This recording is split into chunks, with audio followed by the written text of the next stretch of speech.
va continuer cette journée avec une intervention de Damien Rieu qui est militant et lanceur d'alerte depuis des années et qui vient nous expliquer comment faire face au changement de peuple et à l'islamisation. Damien, je te laisse la parole au pupitre.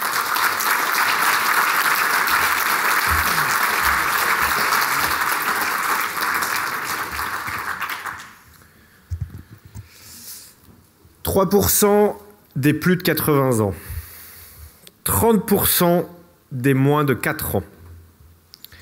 C'est la proportion d'immigrés ou descendants d'immigrés non européens en France selon l'INSEE. C'est donc une multiplication de la proportion par 10 entre les grands-parents et les arrière-petits-enfants. Un véritable cataclysme démographique dont rien n'indique qu'il pourrait ralentir ou s'inverser par magie, bien au contraire, et vous le savez. Une chose est sûre désormais, on peut le déplorer, on peut s'en réjouir, mais plus personne ne peut nier le changement de peuple. Le prolongement des courbes indique un point de bascule. Nous serons minoritaires dans 25 ans, aux alentours de 2048. Ce sera évidemment le cas bien avant dans la jeunesse. La violente offensive islamique à l'école que nous vivons depuis la rentrée n'est que le symptôme de la gifle démographique. La loi ou la règle ne peuvent plus être appliquées quand 80% des élèves d'une classe sont issus d'une culture qui lui est fondamentalement hostile. Mais vivre en minorité, qu'est-ce que cela veut dire ?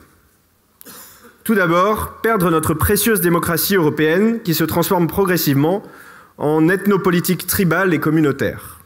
On sait désormais que des départements entiers sont démographiquement et donc électoralement condamnés à l'extrême gauche aujourd'hui, à l'islam demain. La loi SRU et la politique de répartition organisée condamnant toute tentative de fuite. Mais plus concrètement, je l'ai constaté auprès des chrétiens d'Orient, ou comme nombre d'entre vous, je l'ai aussi vécu dans la banlieue de Lyon, ou en vivant à la Guillotière. C'est autant la dépossession de ce que nous sommes que la soumission à ce qu'ils sont. Leur calendrier, leur langue, leur code vestimentaire, leurs coutumes, leurs horaires, leurs interdits. Pour un chrétien en Irak, ce sont par exemple des soldats en Kalachnikov pour protéger les églises de Karakoche et se demander si on va revenir vivant de la messe. Vous allez me répondre que c'est nous aussi. Ça s'appelle Sentinelle. Vivre en minorité, c'est la simple accusation de blasphème qui conduit à la peine de mort, comme au Pakistan. C'est finalement ce qu'ont vécu Charlie et Patty. Pour les lycéens que j'étais, c'était les regards noirs et les réflexions quand j'osais manger en plein ramadan à la cantine. Sans même nous en apercevoir, nous vivons donc déjà des symptômes de minorité. La vertigineuse rapidité du changement de peuple ne pose donc même plus la question de rester majoritaire, mais de rester tout court. Ne pas disparaître, ne pas finir dans une réserve indienne, ne pas rejoindre le grand cimetière des peuples éteints, ou tout du moins ne pas porter l'épitaphe « Ils savaient, mais ils n'ont rien fait ». C'est ce qui doit pousser chacun d'entre nous. Tout notre temps, nos énergies, nos compétences et nos talents doivent être consacrés à 4 clés. La survie, la transmission, l'insoumission et demain la reconquête. Et quand le doute, la peur, la fatigue ou la fainéantise nous gagnent, c'est le regard de nos ancêtres et de nos enfants qui doit électriser nos cœurs et nos consciences, diriger nos actes. Car un jour, nous devrons leur rendre des comptes. Il y a une scène que j'imagine et qui me hante dans mon quotidien de militant depuis des années. Cette scène, c'est un de mes enfants, mon fils ou ma fille de 10 ans, qui rentre à la maison en pleurant et en tremblant, après avoir croisé pour la énième fois une bande de prédateurs, et qui ouvre la porte de mon bureau pour me crier « Papa, tu savais, mais qu'est-ce que tu as fait pour empêcher ce qu'il vient de m'arriver encore une fois ?» À cette question, certains, honteux, demanderont pardon à genoux de ne pas avoir tout donné pour préserver leur avenir par lâcheté ou par égoïsme. D'autres, et vous en êtes sûrement, s'excuseront d'avoir échoué, mais pourront rester droits car ils auront tout donné. Ma motivation dans mon engagement militant, c'est évidemment de ne pas finir comme les premiers, et encore mieux, qu'aucun de mes enfants n'ait jamais à me poser cette question, car nous avons tout donné et nous avons fini par gagner. D'ici là, peut-être, boirons-nous le calice des peuples en danger, jusqu'à la lie. Diaspora, censure, exil, goulag, répression, occupation, dormition, colonisation, persécution, ou pire. Il faudra être fort pour affronter ces épreuves. Mais si les Espagnols ont gagné la Reconquista après 7 siècles d'occupation, si le peuple juif a transformé un désert en oasis 20 ans après la sortie d'un génocide et en 6 jours de guerre, si les colonies ont obtenu leur indépendance malgré leurs faiblesses, et si même les Arméniens et les Yézidis n'ont pas encore tout à fait disparu de la surface de la terre, alors rien ne nous est interdit. Vous demandez une lueur d'espoir en attendant? Faites les comptes. Si la démocratie et la citoyenneté n'avaient pas été compromises à coup de naturalisation excessive, nous serions majoritaires dans les urnes et probablement déjà sauvés. Et sur les questions essentielles, tous les sondages sont en notre faveur, alors même qu'ils prennent en compte l'avis rarement favorable des néo-français. Alors maintenant, que faire? Soyons de tous les projets, de tous les combats, de toutes les ripostes. Soyons portés par une détermination et une confiance inébranlables. Menons les combats électoraux, la bataille des idées et de l'information, autant que l'action métapolitique. Mélanie, qui refuse l'Ocean Viking, les sociodémocrates danois, qui appliquent un programme de lutte contre l'immigration dont on n'ose même pas rêver, les frontières qui se dressent en Pologne, en Grèce, en Lituanie, en Hongrie. Même au sein de l'Union européenne, ces exemples montrent que la clé est la volonté politique, l'envie de défendre son peuple et son identité, et que tout le reste est possible, même en France, notamment grâce au référendum. Mais au-delà de l'électoral, quelles sont nos armes? Ils ont le mensonge, le déni et l'idéologie. Nous avons le réel, montrons-le. C'est le travail d'enquête et d'alerte que nous menons au quotidien sur Internet avec de nombreuses victoires à la clé, même si je déplore, notamment sur la question de la surveillance de l'offensive islamique, que nous soyons encore trop peu nombreux à nous y intéresser.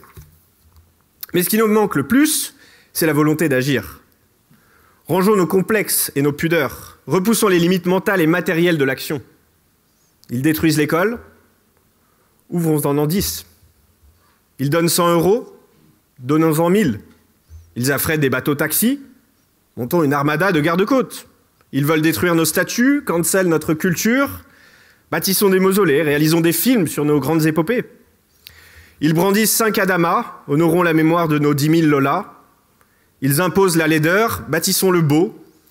Ils ont le plastique, le béton, le verre, nous avons le bois, la pierre et Elon Musk. Menons ce combat dans la joie. Rions des procès, des menaces, des intimidations physiques ou verbales. Face à leur tristesse et leurs leçons de morale, dansons, chantons, mangeons et rions. Rions ensemble des talibans du climat. Soyons d'une solidarité sans faille avec ceux qui prennent les coups en première ligne.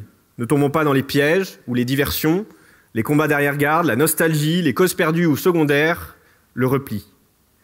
Plutôt que de nous parler dans l'entre-soi, tournons-nous vers ceux qui doutent, vers ceux qui ne sont pas encore convaincus. Ils ne nous ont pas encore rejoints, mais ils ont tous déjà intériorisé les problèmes et parfois même les causes. La carte scolaire, les stratégies d'évitement, le prix de l'immobilier, même le vote Macron, peut être inconsciemment un vote de résistance identitaire, car pour ceux qui sont encore épargnés, c'est le statu quo ou l'illusion de la sécurité, d'un niveau de vie, la préservation d'un niveau de vie privilégié, qui leur permet de prolonger leur répit. Si Hollande et Collomb savent, le plus macroniste des centristes sait, ils savent tous. Alors si on veut être efficace, il faut qu'il y ait des gens parmi nous qui travaillent à transformer ce subconscient en conscient, et d'autres le conscient en acte. Il faut pour cela faire preuve de plus de psychologie que d'idéologie. Et puis cessons de chercher des excuses pour ne pas agir. Ils ont déjà gagné, c'est trop dangereux, tant pis pour eux. Nous devons chasser les lâches qui sont déguisés en défaitistes. Agissons avec pragmatisme, désintéressement, bienveillance. Aimons notre peuple, même quand il nous déteste, ou se déteste, car il est avant tout notre peuple. Quand Elana, une jeune fille de 19 ans qui vit dans la propagande et le grand remplacement, se fait tuer par son petit ami afghan, nous devons la pleurer tout autant que notre fille, notre sœur ou notre mère. L'endoctrinement est permanent. Tout le monde n'a pas la force ou la chance de s'en extraire spontanément, de penser à contre-courant. C'est un long chemin, une confrontation avec le réel qui mène à la conscience, puis à la résistance. En attendant, les Elana ne sont que des énièmes victimes de leur environnement, de leur génération. Ceux qui n'ont pas encore les yeux grands ouverts ne méritent pas qu'on leur jette la pierre, mais qu'on leur tende la main. Pardonnons-leur, car ils ne savent pas ce qu'ils font. Et c'est un gamin issu de la gauche radicale et qui manifestait contre Le Pen qui vous le dit. On en revient. Même si cela n'est pas toujours facile, il faut aussi nous garder des divisions. Entre Français ou entre Européens, nous avons eu, nous avons et nous continuerons d'avoir des différends. Mais aujourd'hui, nous sommes confrontés à une menace dont l'ampleur est historique. Notre civilisation plurimillénaire est assiégée. Il faut mettre toutes nos divergences en perspective avec le moment que nous vivons, comme nous avons déjà su le faire par le passé.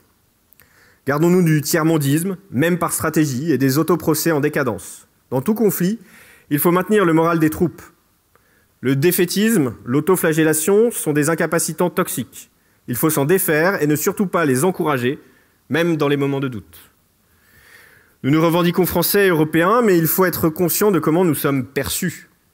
Nous sommes vus comme des Occidentaux dégénérés, de plus en plus affaiblis par le reste du monde.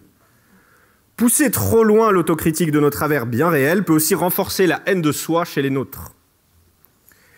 Il ne faudrait pas en venir à idéaliser le traditionnalisme bien souvent fantasmé des autres et quelque part y voir un rempart contre les dérives du monde occidental. Il ne faudrait pas encourager à s'en prendre à nous car finalement nous le mériterions et nous serions dans l'incapacité de nous défendre nous-mêmes. Cessons d'être négatifs et pessimistes. Cessons de nous trouver des excuses. Il ne s'agit pas de cacher les motifs de désespoir, mais de préférer afficher les motifs d'espoir en adoptant une mentalité de gagnant. N'attendons pas le Messie, ce sont les petites victoires du quotidien qui nous font avancer, pas l'attente inactive et facile d'un sauveur. Surtout s'il est étranger. Les leaders puissants dans d'autres pays ont leur agenda, leurs intérêts, qui ne sont pas nécessairement les nôtres. La solution ne viendra pas d'ailleurs. Elle viendra de nous-mêmes, de nos efforts, de nos sacrifices, de nos prises de risques, de notre exemplarité. Nous avons les forces et les ressources pour le faire. Que n'avons-nous pas déjà accompli dans notre histoire? Cessons de nous apitoyer sur notre sort. Pour ne pas mourir, il faut donc bâtir et créer, sans cesse, plus vite, plus beau, plus loin, plus fort, plus grand. Il faut retrouver l'esprit de la grandeur française et européenne par l'action, par l'art, par la formation, le succès entrepreneurial, toujours tourné vers l'extérieur, vers notre peuple. Louons nos petites réussites, c'est en nous habituant à la victoire que nous entrerons dans le cercle vertueux qui redonnera espoir à notre peuple. Malgré les obstacles que l'on peut parfois croire infranchissables, il faut démontrer que la victoire est possible. Et surtout, n'oublions pas de réaliser l'acte le plus révolutionnaire, le plus engagé, le plus punk, le plus subversif de notre époque. Faisons des enfants. Je vous remercie.